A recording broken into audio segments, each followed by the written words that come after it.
जय श्री राम। हाँ भाई, आज हम बात करने वाले हैं किस चीज़ की? Torque and angular momentum. Angular momentum और टॉर्क के बारे में बातचीत करेंगे। क्वेश्चन नंबर 17 देखते हैं। टॉर्क बताना है। फोर्स दी हुई है 3 जे कैप न्यूटन, पार्टिकल पे काम कर रही है। पार्टिकल का पोजीशन वेक्टर दिया हुआ है 2 के कैप। ठीक है, चलिए तो क्वेश्चन नंबर 17 मतलब खतरा। और क्या कह रहा है?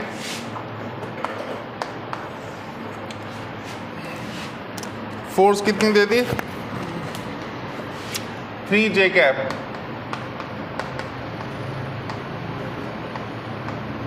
और न्यूटन में ऑब्वियसली। और दूसरा क्या है हमारा? पोजीशन वेक्टर 2 के कैप मीटर। बच्चों को ये तो पता होता है कि मल्टीप्लाई करेंगे और करवाले से और उलझे जा रही। बच्चों को ये तो पता होता है कि भैया फोर्स और पोजीशन वेक्टर की मल्टीप्लाई करने से टॉर्क मिलेगा, लेकिन मल्टीप्लाई दो तरह की, एक डॉट और एक क्रॉस।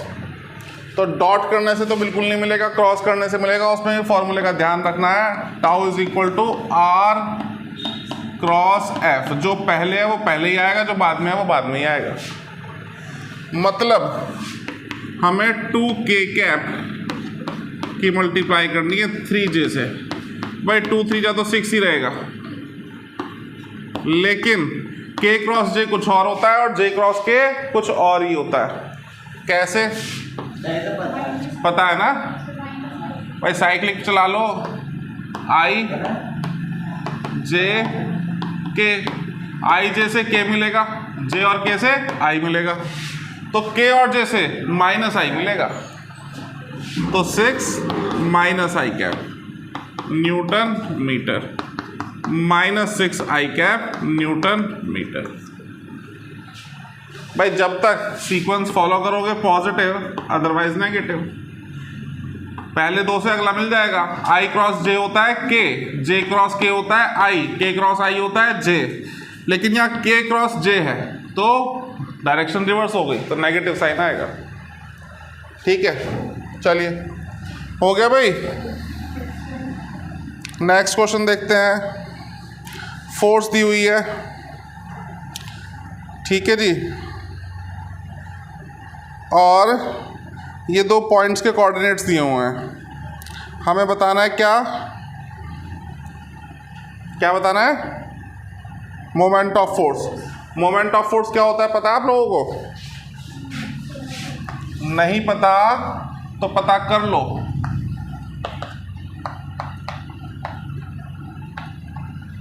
मोमेंट ऑफ फोर्स बोले तो टॉर्क। इसी तरह से अगर आपसे कहा जाता मोमेंट ऑफ मोमेंटम तो क्या होता? मोमेंट ऑफ मोमेंटम क्या होता? Angular momentum. टॉर्क को क्या कहते हैं? Moment of force. और एंगुलर मोमेंटम को मोमेंट ऑफ मोमेंटम।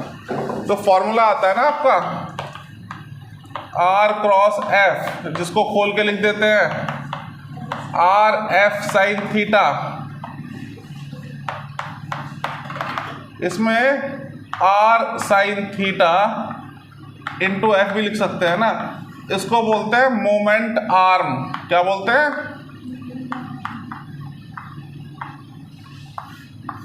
ठीक।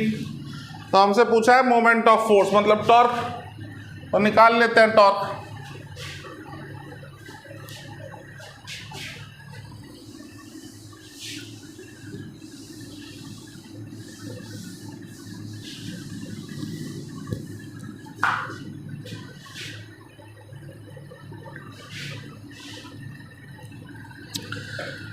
पॉइंट के कोऑर्डिनेट्स दिए हुए हैं।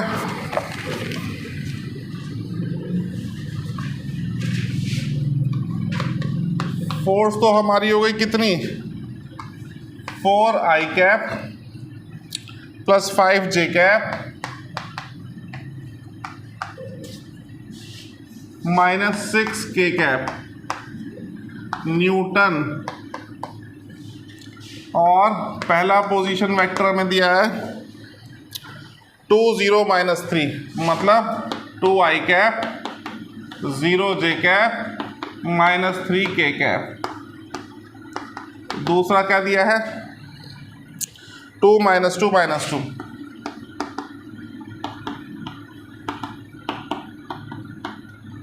तो इससे r वेक्टर निकाल लो।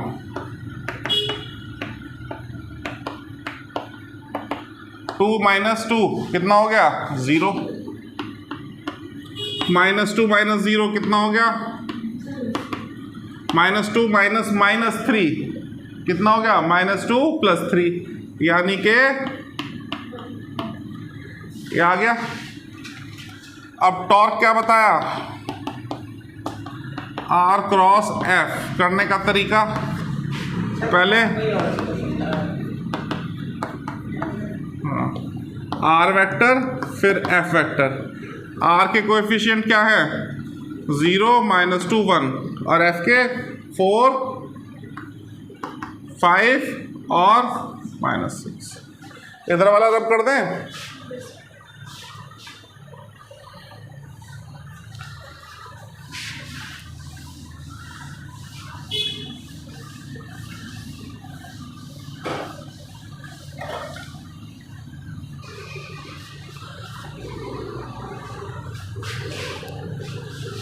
तो टॉर्क क्या होगा A क्रॉस B निकालते हैं ना, cross product of two vectors.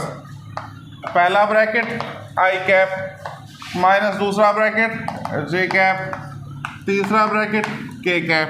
I वाले ब्रैकेट को फिल करने के लिए I वाली वैल्यू छुपा लो और इसको मल्टीप्लाई करके लिखो, फिर इसको मल्टीप्लाई करके लिखो।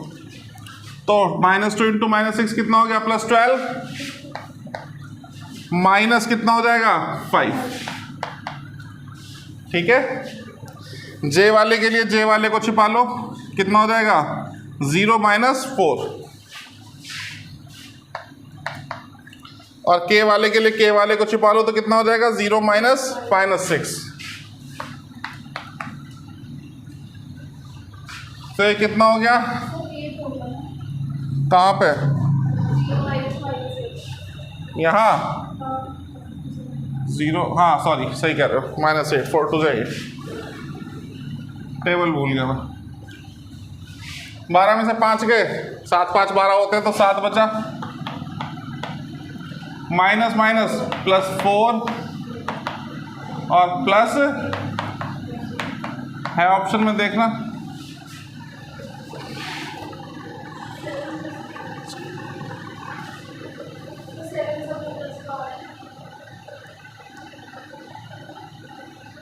कुछ तो मिस्टेक करी है। आंसर तो आ गया, नेगेटिव साइन का कुछ पंगा है, हमने कुछ मिस्टेक करी।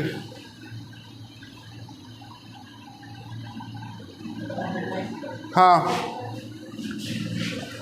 हो सकता है लैंग्वेज में कोई हमने ध्यान नहीं दिया, कोई छोटी मोटी मिस्टेक हमने कर दी।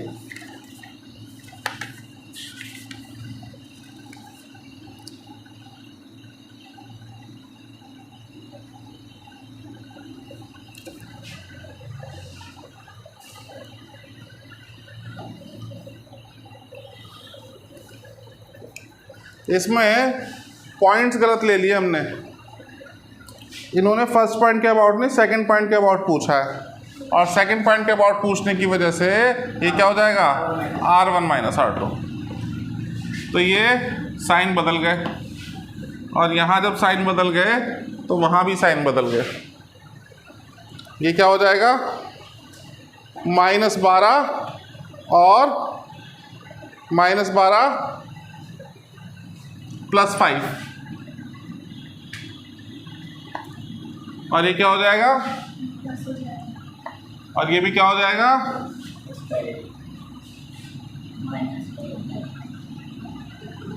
देखो ना 0 -8, हाँ, तो ये सब नेगेटिव आ जाएंगे।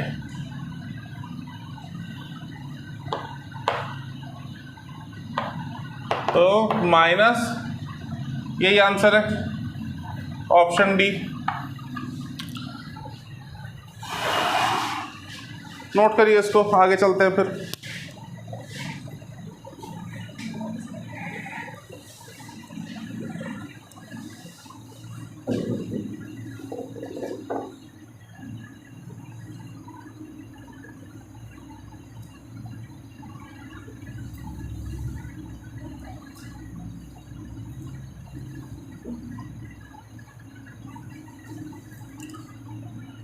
बहुत ही बढ़िया कॉन्सेप्ट है एंगुलर मोमेंटम और टॉर्क का। बहुत बार क्वेश्चन पूछा जाता है इस पर।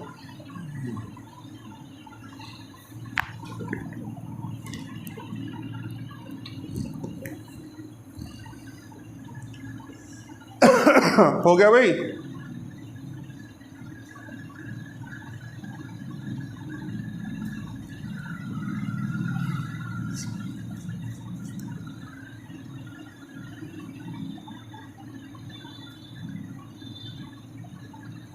हो गया बच्चों?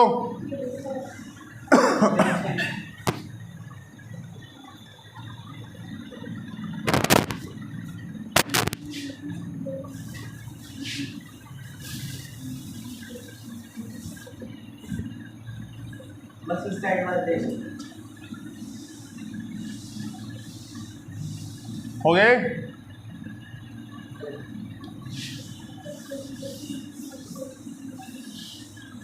देखिए नेक्स्ट क्वेश्चन, क्वेश्चन नंबर 19। इसमें क्या कह रहा है? फोर्स दी हुई है अल्फा 3 6 अल्फा आई कैप 3 जे कैप 6 के कैप और पोजीशन वेक्टर दिया है आपको 2i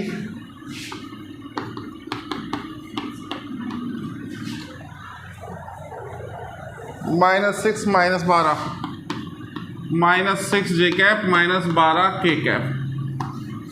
हमसे कह रहे हैं अल्फा की वैल्यू बताइए ताकि एंगुलर मोमेंटम कंजर्व रहे। बताइए क्या करें इसमें? एंगुलर मोमेंटम कंजर्व करना है बेटा, जीरो नहीं करना। तुम्हें कंजर्व करना, तुम्हें सुरक्षित रखना है तो तुम्हें जीरो कर दे। समझ रहे हो बात कर? हैं? कंजर्वेशन समझिए। न्यूटन का सेकंड लॉ आता है आपको? क्या कहता है न्यूटन का second law of motion? F external is equal to dp/dt। यही तो होता है। अगर F एक्सटर्नल जीरो हो जाए तो dp/dt क्या हो जाएगा? किसी का डिफरेंशिएशन जीरो मतलब वो क्वांटिटी कैसी हो गई? कांस्टेंट या फिर कंजर्व। बात समझ में आई? यही लॉ रोटेशनल मोशन में भी वैलिड है।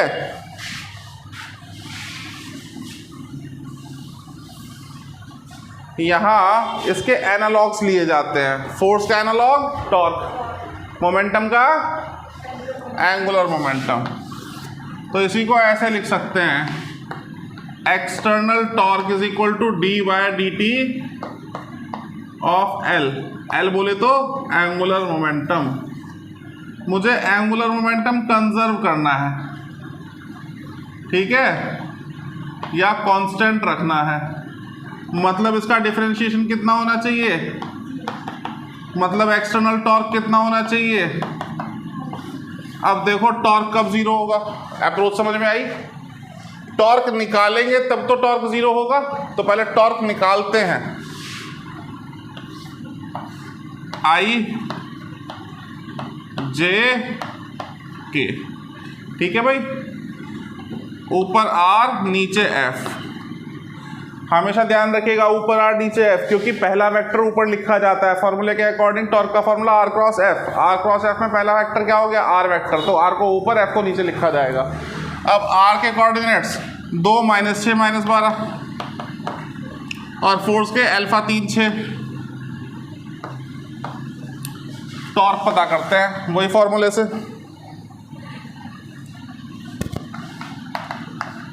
आई वाला, फिर जे, फिर के। आई वाले की वैल्यू लिखने के लिए आई वाले की कोएफिशिएंट्स को छुपा लो। 6 × 6 कितना हो गया? -36। फिर -36 तो कितना हो गया?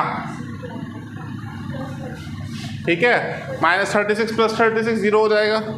जे वाले के लिए कितना हो गया? 12 - 12 अल्फा, 12 - -12 अल्फा, ये माइनस ही आएगा ना। और ये क्या होगा?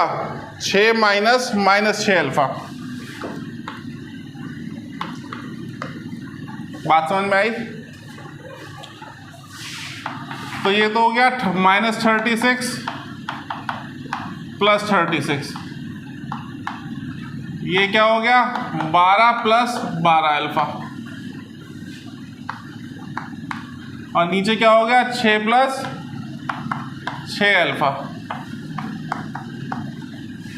टॉर्क कब जीरो होगा? जब ये तीनों ब्रैकेट जीरो होंगे। अगर एक भी बच गया तो टॉर्क जीरो नहीं होगा। तो ये तो अपने आप ही जीरो हो रहा है, 36 - 36 0। इसको जीरो करना है तो क्या होगा? 12 = 12 अल्फा होना चाहिए। अल्फा कितना होना चाहिए? -1। इससे निकाल लो। 6 = -6 अल्फा होना चाहिए। अल्फा -1।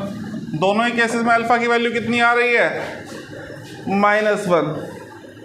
और अल्फा -1 यानी कि ऑप्शन नंबर सी, चंपकलाल। देखो चेक करो सही है गलत है? नोट करिए बहुत जल्दी से।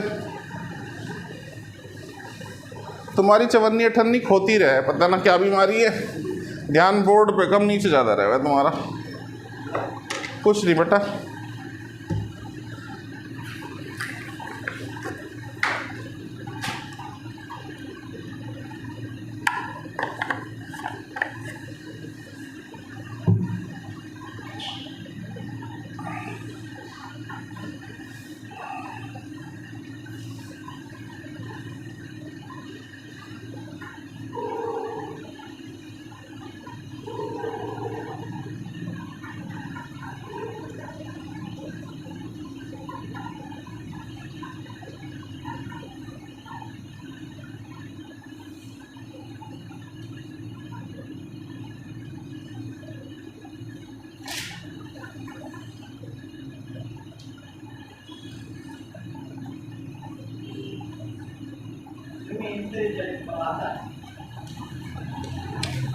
अभी तो जो क्वेश्चन करेंगे उसका रिजल्ट आएगा।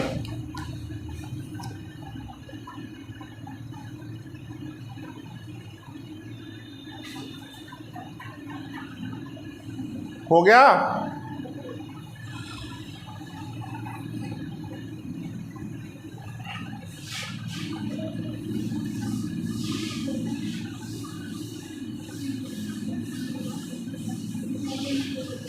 रुक जाओ यार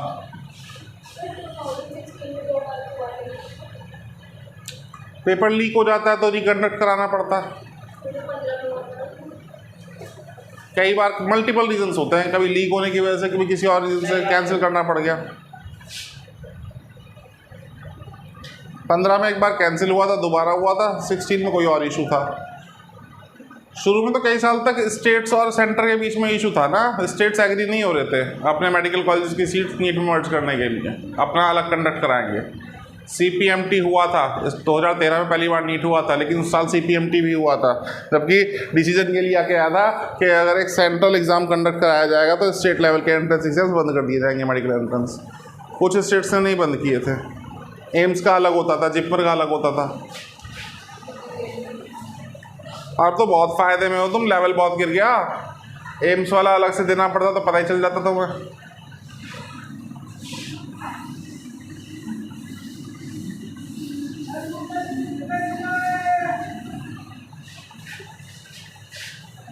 देखिए भाई क्वेश्चन नंबर 20 बहुत ही अच्छा क्वेश्चन है, बहुत बार पूछा गया है ये कॉन्सेप्ट, अच्छे से समझ लेना। ये टेबल बना के सिस्टम बनाया है इन्होंने, कई बार बिना टेबल के पूछ लेते हैं, कई बार टेबल के साथ पूछ लेते हैं। टेबल कुछ नहीं करने वाला वैसे इसमें, ये टेबल है। टेबल में छेद करके एक रस्सी पास कर रखी है, उससे एक स्टोन बांधा हुआ है, स्टोन ऑब्जेक्ट पार्टिकल वो यूँ गोल गोल गोल गोल घूम रहा है, रेडियस उसका r है या r0 है, वेलोसिटी उसकी v0 है। जेंटली इसको खींच के टेंशन बढ़ा दी गई और रेडियस कम कर दिया गया। तो इसमें क्या कहा है, दैट है ना, the tension in the string is increased gradually. Gradually का मतलब धीरे धीरे, प्यार से, आराम से। बड़ा इंपॉर्टेंट वर्ड है ये, क्योंकि अगर धीरे धीरे आराम से टेंशन बढ़ाई, रेडियस कम करा, मतलब कोई फोर्स नहीं लगाई, फोर्सफुली नहीं करा, प्यार से। फोर्स नहीं लगाई तो फोर्स कितनी हो गई, ज़ीरो। फोर्स हो गई ज़ीरो तो टॉर्क भी कितना हो गया, ज़ीरो। और जब टॉर्क हो गया ज़ीरो तो एंगुलर मोमेंटम कैसा हो गया, कंजर्व। ये कहना चाहते हैं। जेंटली, स्मूथली, पोलाइटली, ग्रेजुअली, इन शब्दों का इस्तेमाल अगर किया जा रहा है तो आप समझ जाइए एंगुलर मोमेंटम कंजर्व है, क्योंकि कोई एक्सटर्नल फोर्स नहीं है, तो कोई एक्सटर्नल टॉर्क भी नहीं है।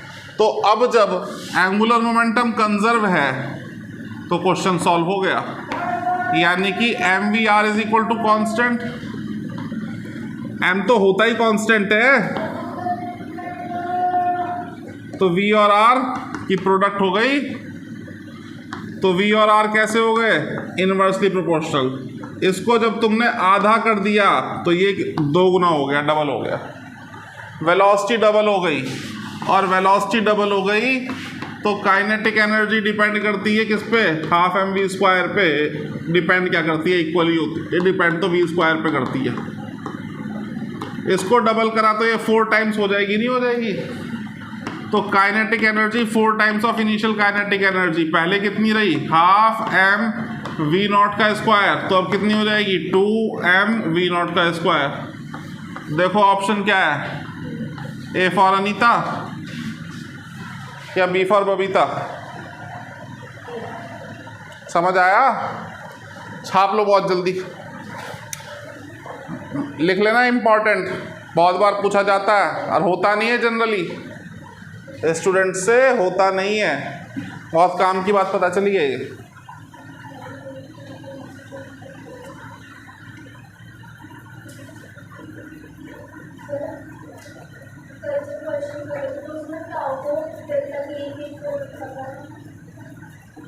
नहीं रखा था, नहीं रख सकते, वर्क को रखा था। वर्क एनर्जी थ्योरम से work done is equal to change in kinetic energy, ठीक है। और work done is equal to change in kinetic energy linear motion में भी होता है, रोटेशनल मोशन में भी होता है। अगर लीनियर मोशन है तो डेल्टा है ना, हाफ mv डेल्टा के ही, half mv² minus half mu²। और अगर रोटेशनल मोशन है तो फिर क्या करेंगे, work done is equal to half i⍵² minus half i⍵0² कर देंगे।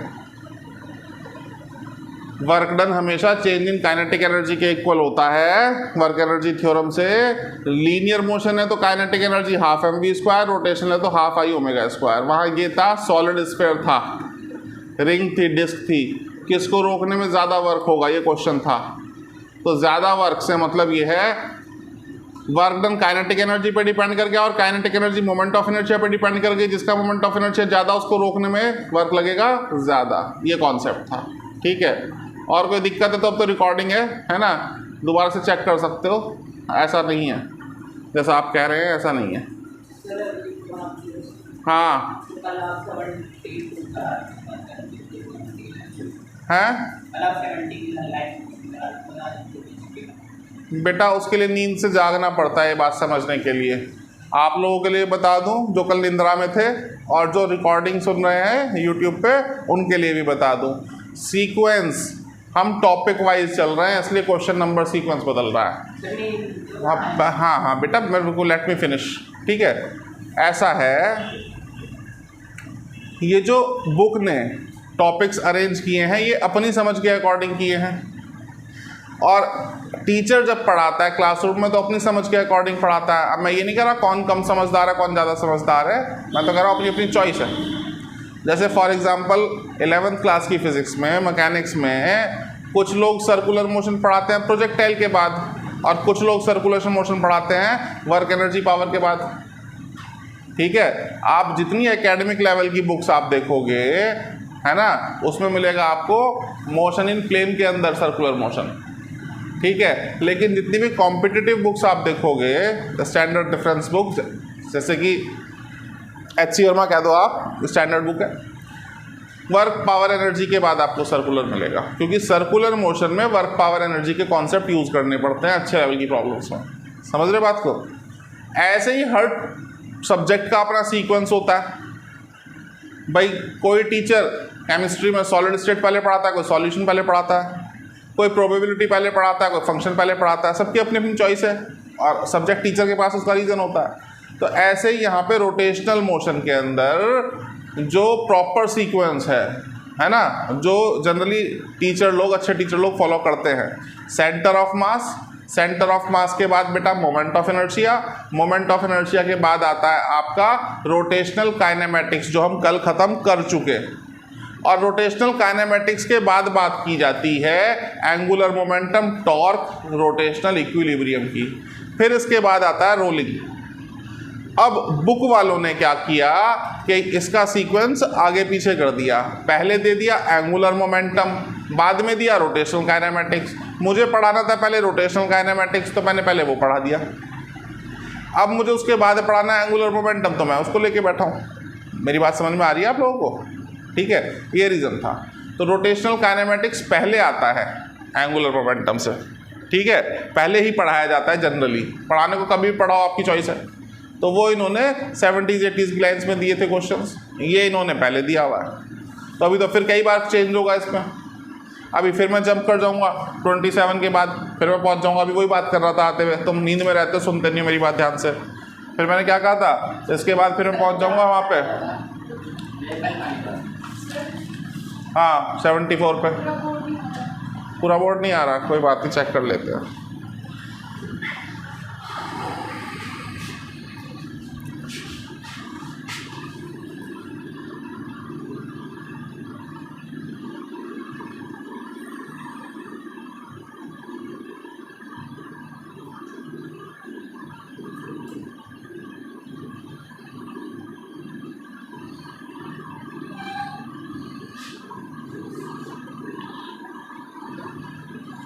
तो जादू हो गया था, जादू। हाँ भाई, बात समझ में आ गई? जवाब मिल गया अपनी बात का? चलो, ये कॉन्सेप्ट जो अभी बताया ना मैंने, कंजर्वेशन ऑफ एंगुलर मोमेंटम का, ये वाला बहुत इंपॉर्टेंट है, इसको नोट कर लीजिए। आगे चलते हैं। अब बात समझ में आ गई? हाँ।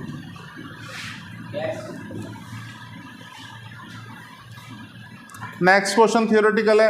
When a mass is rotating in a plane about a fixed point, its angular momentum is directed along. Angular momentum vector quantity है। वेक्टर दो तरह के होते हैं, एक पोलर और एक एक्सियल। एक्सियल वेक्टर जिस प्लेन में रोटेशन होता है उसके परपेंडिकुलर होते हैं, ऐसे निकाली जाती है डायरेक्शन, ऐसे रोटेशन क्लॉकवाइज तो direction upward, rotation anti clockwise तो अपवर्ड, क्लॉकवाइज तो डाउनवर्ड। ठीक है, आप अपनी पानी की बोतल खोलिए, है अगर आपके पास तो खोल के देखिए।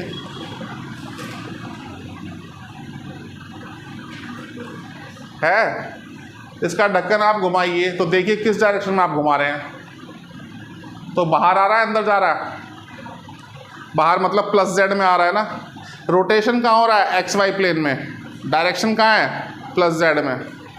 तो ये एक्सियल वेक्टर जो होते हैं ना, वेक्टर की बात करेंगे तो कभी डिटेल में बताएंगे, लेकिन अभी शॉर्ट में बता देते हैं। वेक्टर दो तरीके के होते हैं, एक पोलर और एक एक्सियल। पोलर जो एक पोल से दूसरे पोल, यानी कि एक पॉइंट से दूसरे पॉइंट ट्रेवल करते हैं, जैसे डाइपोल मोमेंट, नेगेटिव से पॉजिटिव। ठीक है, डिस्प्लेसमेंट, फोर्स, वेलोसिटी, ये सब पोलर वेक्टर है।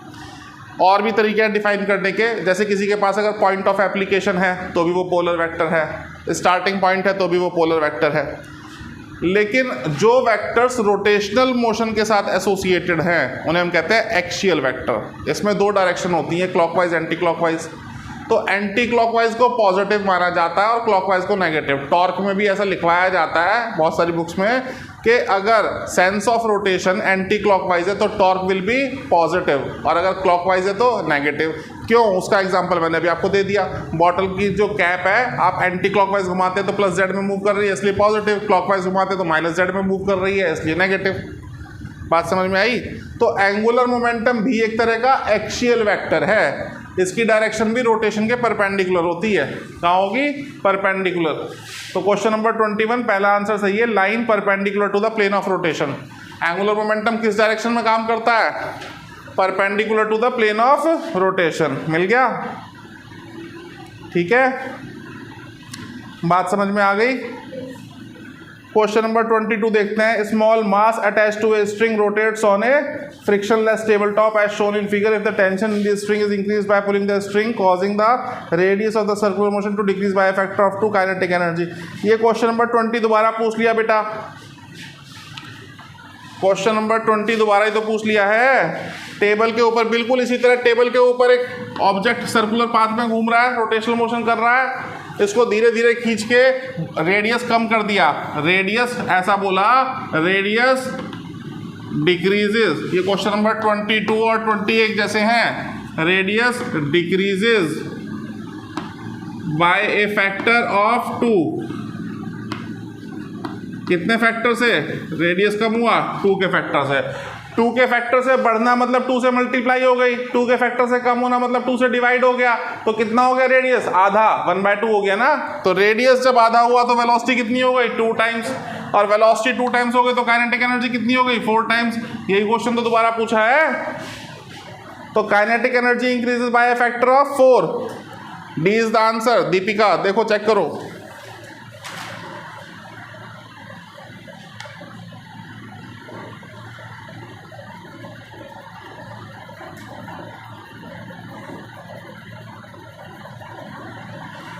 हो गया? रब कर दें? किस पे? हमने ग्रेविटी नहीं बढ़ाई बेटा। अच्छा, वो अलग क्वेश्चन है। ग्रेविटी ग्रेविटेशनल फोर्स है, मास अलग चीज़ है ना। ग्रेविटेशनल एक्सीलरेशन की मल्टीप्लाई करोगे मास में तो वेट मिलेगा, तो वेट बदल जाएगा, मास नहीं बदलेगा। ग्रेविटी बदलने से नहीं, ऐसी बात नहीं है। रोज सुबह दौड़ लगाया करो 2-4 किलोमीटर, तो 2-4 किलो कम कर लोगे। मास बदल रहा है क्योंकि मास एनर्जी में कन्वर्ट हो रहा है। आपकी बॉडी के अंदर जो आपने फूड स्टोर कर लिया ग्लाइकोजन की फॉर्म में, वो एनर्जी में कन्वर्ट हो रहा है ना, कैलोरीज बर्न कर रहे हो तो मास है। इसमें आग लगा दो, CO2 H2 में कन्वर्ट हो जाएगा, एनर्जी रिलीज हो जाएगी, ट्रेमेंडस अमाउंट ऑफ एनर्जी। मतलब लेकिन ऐसे थोड़ी कम हो जाएगा। कैसे? हाँ, ऐसे नहीं बदल रहा।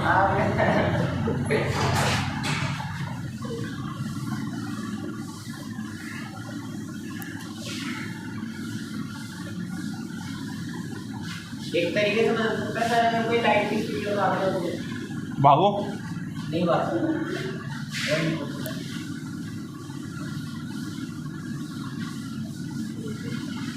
हुसैन बोल्ट की डाइट फॉलो करो। वो बिना लाइट के भागता।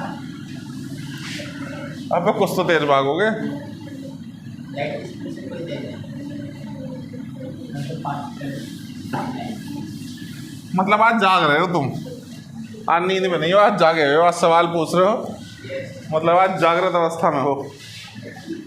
क्वेश्चन नंबर 23 देखिए, कौन सा ऑप्शन सही है ये पूछा है। ऐसे ही बता देते हैं, देखिए समझिए क्वेश्चन। टॉर्क का फॉर्मूला आप जानते हैं ना, अब तो जान ही गए, नहीं भी जानते थे तो। एक चीज़ है बेटा, A cross B is equal to C, cross product of 2 vectors. Property होती है क्रॉस प्रोडक्ट की, 2 वेक्टर का जो क्रॉस प्रोडक्ट आता है वो उन दोनों के ही परपेंडिकुलर होता है। यानी कि vector C is always perpendicular to vector A and vector C is always perpendicular to vector B। तो यहाँ भी क्या मैं कह सकता हूँ कि tau is always perpendicular to R and tau is always perpendicular to F। तो क्या इस बात से मैं कंक्लूड कर सकता हूँ, मैं पहले आपको बता चुका हूँ, अगर 2 वेक्टर आपस में परपेंडिकुलर हैं तो उनकी डॉट प्रोडक्ट तो R dot tau is equal to tau dot, dot में आगे पीछे कर सकते हैं, क्रॉस में नहीं कर सकते। ये 0 आएगा या ये 0 आएगा। समझ में आ रही है मेरी बात? ऑप्शन है कोई ऐसा?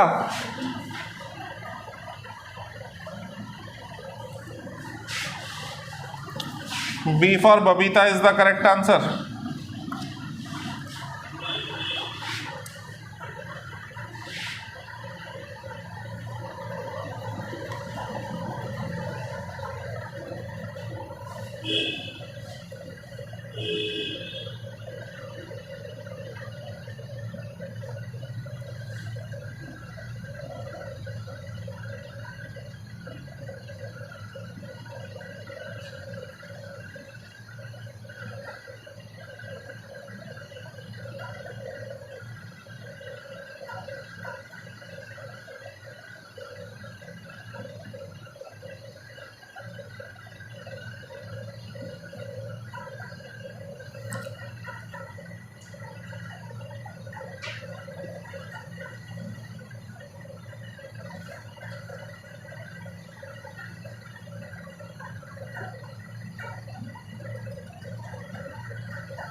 हो गया बेटा, रब कर दें।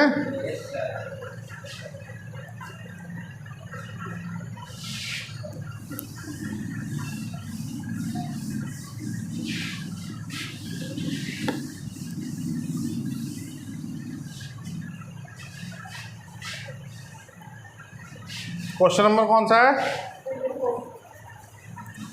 क्वेश्चन नंबर 24 ये कह रहा है कोई पार्टिकल स्ट्रेट लाइन में ट्रेवल कर रहा है एक्स वाई प्लेन में। This is X, this is Y, और दोनों को मिला के बन गया एक्स वाई प्लेन। पार्टिकल जा रहा है ऐसे, जाने दो। ये क्या है इसका? Velocity vector. तो यही इसका मोमेंटम वेक्टर है। ओरिजिन ये है, जब पार्टिकल ए पॉइंट पे था तो इसका एंगुलर मोमेंटम था एल ए। एंगुलर मोमेंटम कैसे निकालोगे? यहाँ से परपेंडिकुलर डिस्टेंस निकालिए और ये जो परपेंडिकुलर डिस्टेंस आया इसकी मल्टीप्लाई लीनियर मोमेंटम से कर दीजिए, जो कि कितना है? मास इसका अगर मैं ले लेता हूँ m, तो मोमेंटम कितना होगा? mv। समझ रहे बात को? तो एंगुलर मोमेंटम कितना हो गया? mva। a is the distance from origin when the particle as point A. जब ये b पे पहुंच गया तो इसका एंगुलर मोमेंटम है LB.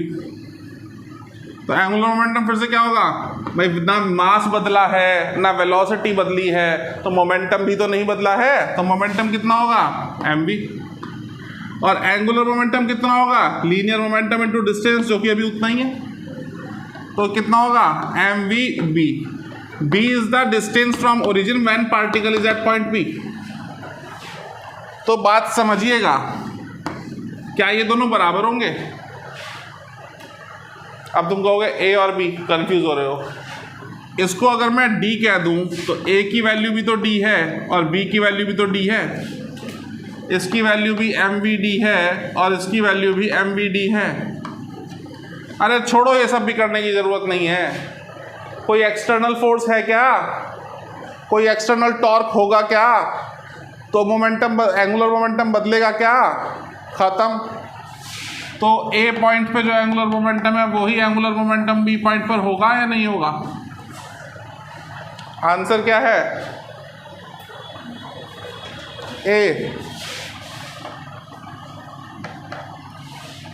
A for Amarpal.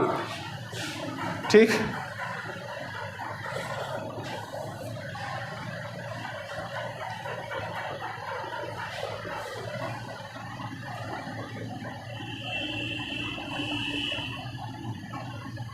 Note करिए बहुत जल्दी से।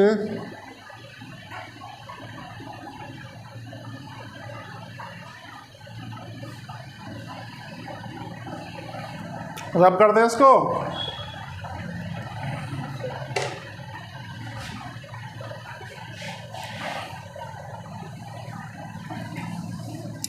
फिजिक्स बहुत सिंपल है। हम समझना नहीं चाहते हैं, प्रॉब्लम ये है।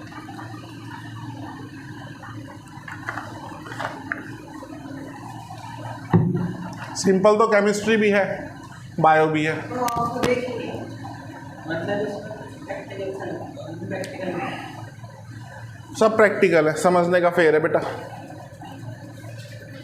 फिजिक्स में तुमसे कोई मिसाइल तो लॉन्च नहीं करवा रहे ना, न्यूमेरिकल करवा रहे हैं, छोटे छोटे सिंपल से फॉर्मूला बेस्ड।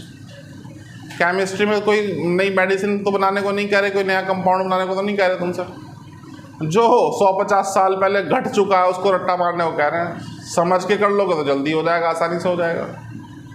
ऐसी बायो में यूँ तो नहीं कह रहे नया इंसान खड़ा कर दो। कौन सी डक्ट का क्या नाम, कौन सी ग्लैंड का क्या नाम, कौन से ऑर्गन का क्या काम, किसकी कितनी कैपेसिटी, याद करो, काम खत्म करो।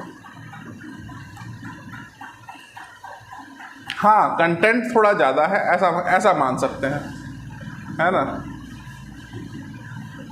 हो गया भाई, रब कर दें इसको। अगला क्वेश्चन बहुत सिंपल, फोर्स दिया है, पोजीशन वेक्टर दिया है, टॉर्क पूछा है, कर सकते हैं। चलो हम ही करवा देते थे, हम करवा रहे हैं फटाफट से।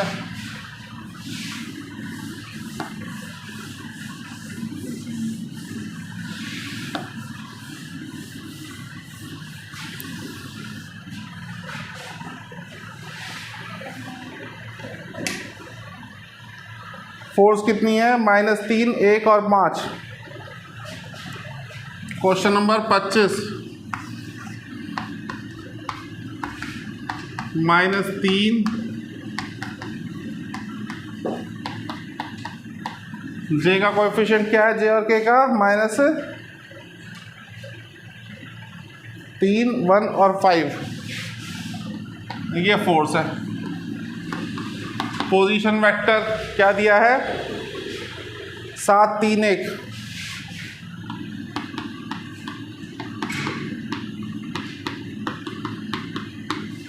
करो, तुम भी करो, मैं भी करता हूँ। चलो करो फटाफट से।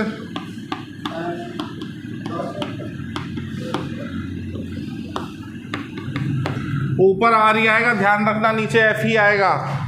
आर के कोएफिशिएंट 7, 3, 1, इसके -3, 1 और 5। टॉर्क आ गया, काम खत्म। आई की वैल्यू 15 - 1।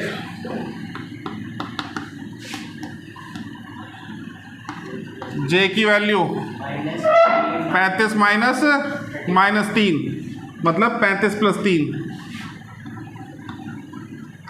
ये हो जाएगा ना? 35 + 3 मतलब एक बार माइनस का है। हाँ, तो एक फार्मूले का माइनस, एक प्रोडक्ट का माइनस।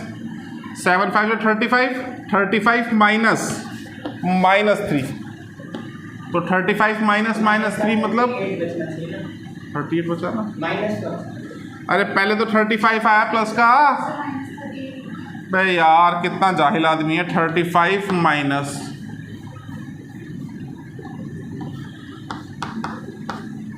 अच्छा सर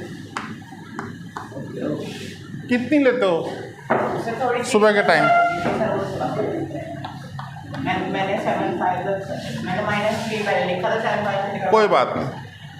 7 - -9 मतलब 7 + 9 मतलब 16।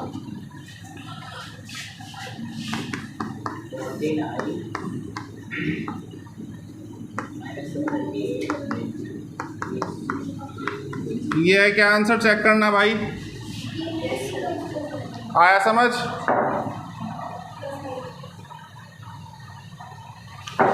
ट्वेंटी 26 भी डिट्टो सेम है।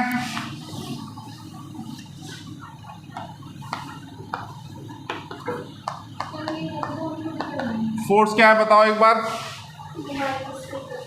है भाई 2i कैप -3j कैप +4, और पोजीशन वेक्टर क्या है? 3i cap + 2j cap + 3k cap. 3i cap + 2j cap + 3k cap. Simple, इसी कॉन्सेप्ट पे सॉल्व हो जाएगा। ठीक, करिए, कर लीजिएगा, है ना। जो स्टूडेंट्स वीडियो देख के करेंगे वो कमेंट में आंसर लिख के बताना।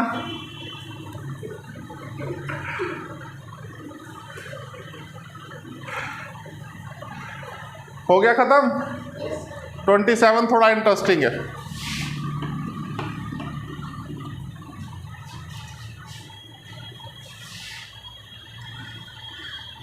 एक पार्टिकल है, इसका मास दिया हुआ है 5। अब ग्राम किलोग्राम कुछ नहीं दिया तो 5 यूनिट्स कह सकते हैं। स्पीड दे दी उसकी 3√2 XY प्लेन में, और मोशन कर रहा है y = x+4 पे। जिस लाइन के अलॉन्ग ये मूव कर रहा है उस लाइन का हमने इक्वेशन दे दी गई है, y = x+4। एंगुलर मोमेंटम बता रहा है अबाउट ओरिजिन। ये रब कर दे बेटा।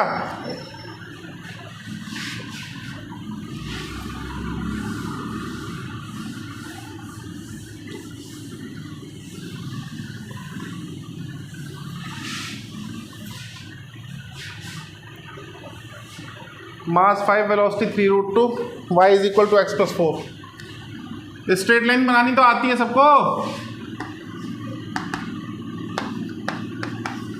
y = x+4 की स्ट्रेट लाइन बना लोगे ना, यहाँ कुछ नहीं है तो 1 है।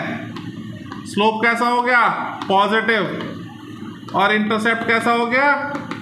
पॉजिटिव। जब दोनों पॉजिटिव तो लाइन कैसी बनेगी? ऐसी। मतलब इस लाइन पे पार्टिकल मूव कर रहा है कितनी वेलोसिटी से? 3√2 से। मास कितना है? 5 है।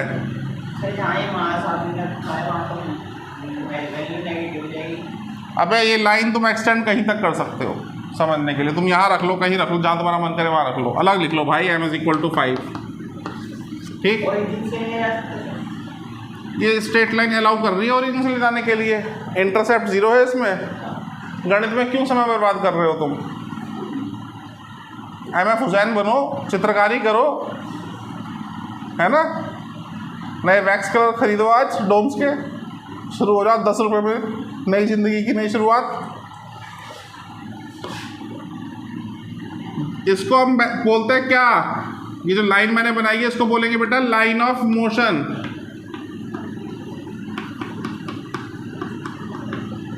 और एंगुलर मोमेंटम निकालने का तरीका लाइन ऑफ मोशन से परपेंडिकुलर डिस्टेंस चेक करो। समझ रहे बात को?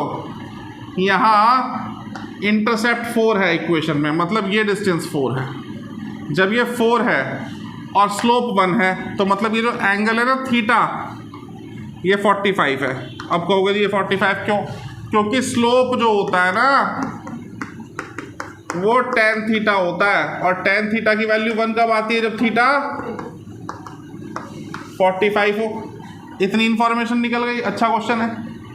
अब ये 45 है, समझ रहे हो बात को? तो ये डिस्टेंस कितना होगा पता कर सकते हो नहीं कर सकते हो? ये 45 है, ये 90 है, तो ये भी तो 45 होगा।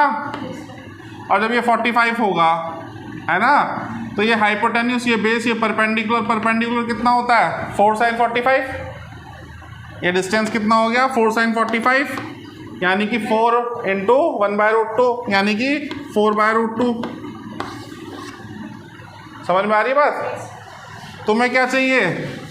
प्रोडक्ट ही तो चाहिए, MVR ही तो चाहिए, MVD।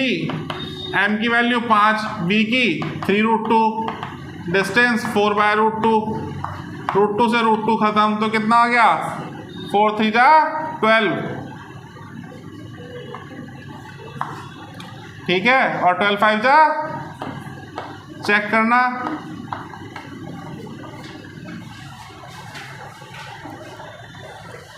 चेक करो भाई, ऑप्शन ए है क्या? अमरपाल,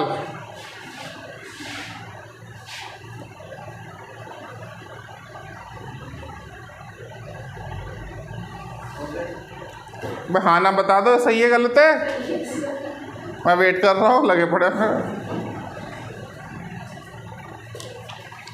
देखो फिर सीक्वेंस बदल गया, तुम कहोगे सीक्वेंस बदल दिया, एकदम रैंडम क्वेश्चन स्विच कर देते हो। टॉपिक के अकॉर्डिंग चल रहे हैं बेटा। एंगुलर मोमेंटम के क्वेश्चन उसके बाद इन्होंने दिए हैं कहाँ पे? क्वेश्चन नंबर 74 से। तुम बताओ, कराया जाए?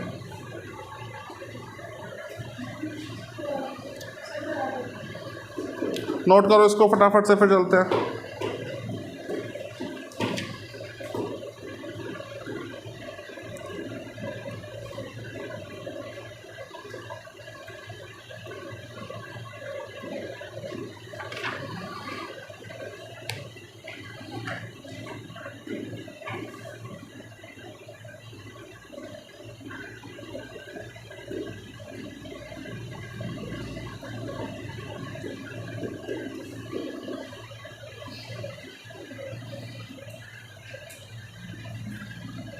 रब कर दें भाई इसको।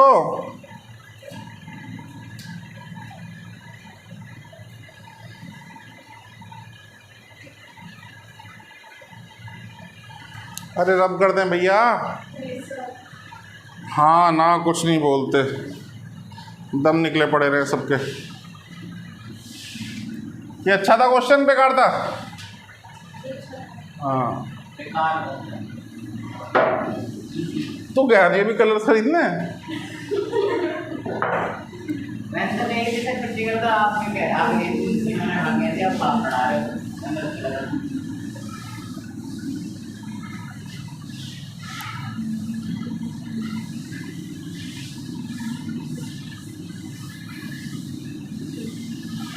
कर लो भाई, बच्चों की इच्छा है, तुम भी कुछ लाभ उठा लो अवसर का, मौके का, अपॉर्चुनिटी का। 74 का सॉलिड स्फीयर है, फ्रीली रोटेट कर रहा है अपने एक्सिस के अबाउट, रेडियस बढ़ा दिया जाए और मास उतना ही रखा जाए, तो कौन सी क्वांटिटी सेम रहेगी?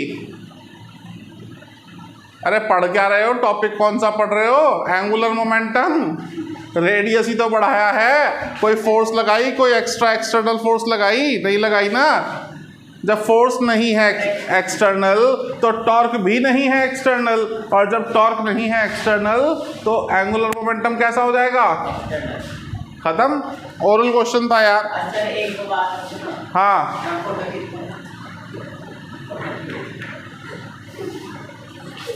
अलग ही लेवल पे।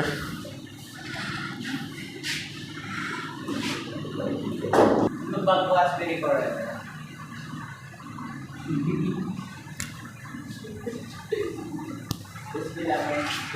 तो ये 74 बता दिया मैंने आपको। स्फीयर है, सॉलिड स्फीयर, रेडियस इंक्रीज करा तो एक्सटर्नल फोर्स तो नहीं लगाई, एक्सटर्नल फोर्स नहीं लगाई मतलब एक्सटर्नल टॉर्क भी नहीं लगाया, तो एंगुलर मोमेंटम कंजर्व रहेगा या कांस्टेंट रहेगा। ऑप्शन नंबर क्या है? डी, यही है सही आंसर। नेक्स्ट देखते हैं। दो डिस्क हैं, दोनों का मोमेंट ऑफ इनर्शिया सेम है, रोटेट कर रही हैं अपने अपने एक्सिस पे, ठीक है। एंगुलर वेलोसिटी एक की ω1 एक की ω2 दोनों को कांटेक्ट में लेकर के आए और फेस टू फेस एक साथ रख दिया, ठीक है, एक्सिस कोइंसाइड कराते हुए। लॉस ऑफ एनर्जी बताना है, तो लॉस ऑफ एनर्जी के लिए बताता हूँ। ये एक कॉन्सेप्ट मल्टीपल प्लेसेस पे यूज़ होता है फिजिक्स में, तो आप जितने अच्छे से समझ लें इसको उतना फ़ायदे में रहेंगे, ठीक है भाई। कौन सा सवाल है?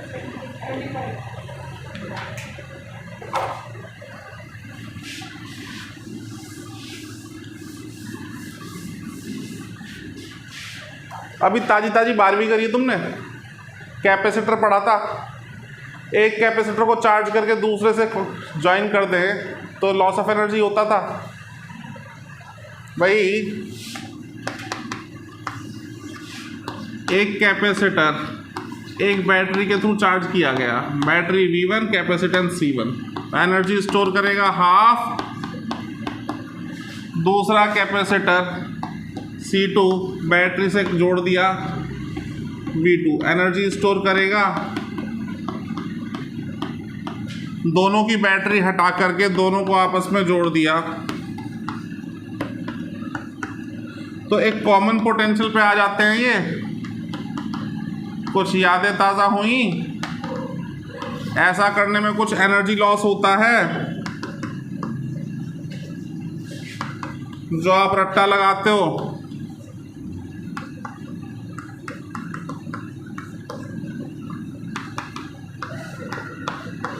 याद आया?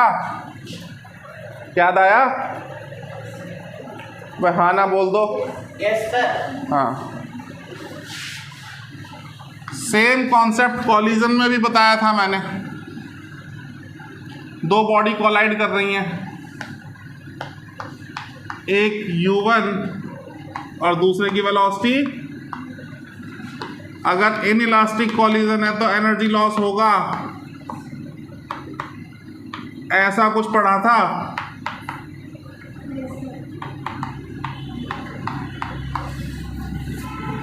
क्या ये दोनों कॉन्सेप्ट मिलते जुलते नहीं लग रहे आपको?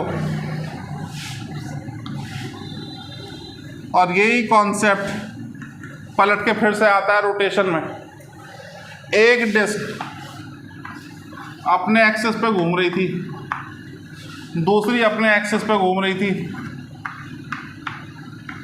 दोनों को चिपका के रख दिया। इसका मोमेंट ऑफ इनर्शिया I1, इसका I2, दोनों को एक साथ लगा दिया तो नई एंगुलर वेलोसिटी ओमेगा से घूमने लगेंगे।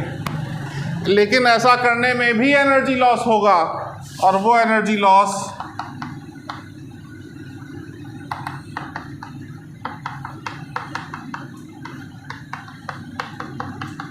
अब तो समझ गए, अब भी नहीं समझे?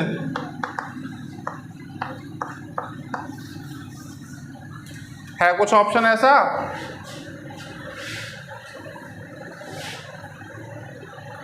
ऐसा नहीं मिलेगा, अभी तो फॉर्मूला मिला है। क्योंकि ये रब करें, इधर वाला कर दें, उसी फॉर्मूले में अगर मैं I1 I2 की वैल्यू I रख दूं तो लॉस ऑफ एनर्जी कितना हो जाएगा? I into I upon I plus I। ये हो जाएगा नहीं हो जाएगा? ये I स्क्वायर अपॉन कितना हो जाएगा? 2 इंटू 2I।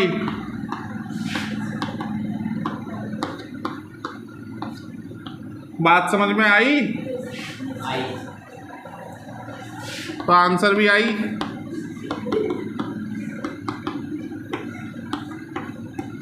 ये गोरी में अनीता।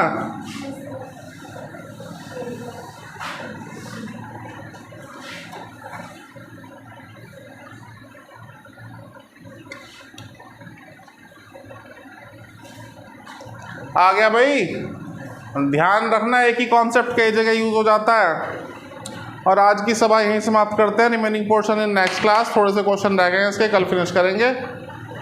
ठीक है, बहुत देर हो गई।